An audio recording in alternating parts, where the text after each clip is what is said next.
After weeks of violent protests, a leading rights activist and former Chief Justice have emerged as presidential contenders, but can they succeed in the bare-knuckle world of Kenyan politics?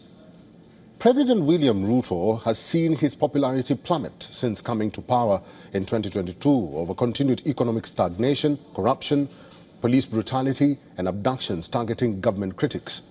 Ruto has stood firm against waves of violent protests seeking to force his resignation in mid-2024 and again in recent months, in which hundreds have died or even disappeared. But many are now looking for new faces who can challenge him at the next election in 2027. Here's a report.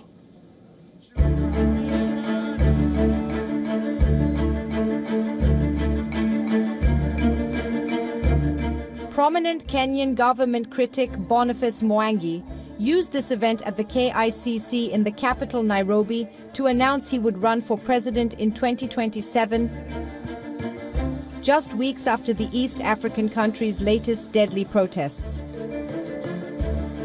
The 42-year-old has fiercely denounced President William Ruto, who has faced wave after wave of rallies condemning his leadership since last year, and argues he was tortured in Tanzanian custody for his political activism.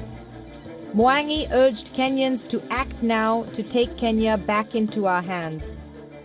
At a rally where youth-led demonstrations in 2024 sparked months of protests across the country, leaving more than 100 people dead. I have selected this great day to announce that I'm going to be running for the President of the Republic of Kenya. Thank you. Thank you.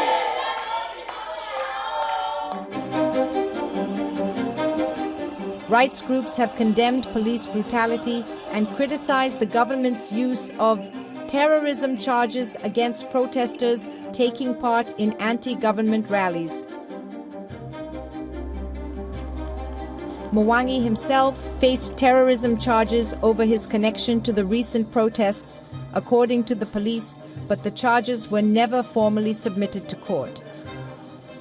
Mwangi was also detained in May in neighboring Tanzania, where he was attending the treason trial of opposition leader Tundu Lissu. As a country, we are broke, we are hungry, and insecure. Despite the so many called police reforms, the police has never been of service. The rule of law is broken. Justice has a price that only the rich can afford. So as we stand here, our country must be taken back into our hands. That is my call to you.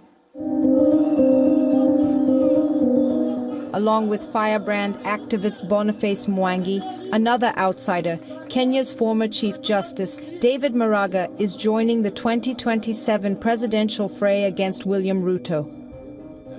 74-year-old Maraga made his name in 2017 when his bench of judges in the Supreme Court nullified the results of the presidential election over irregularities and illegalities, an unprecedented ruling in Africa. Maraga rejects claims that he lacks the charisma and brawn for politics. And I see my country going down.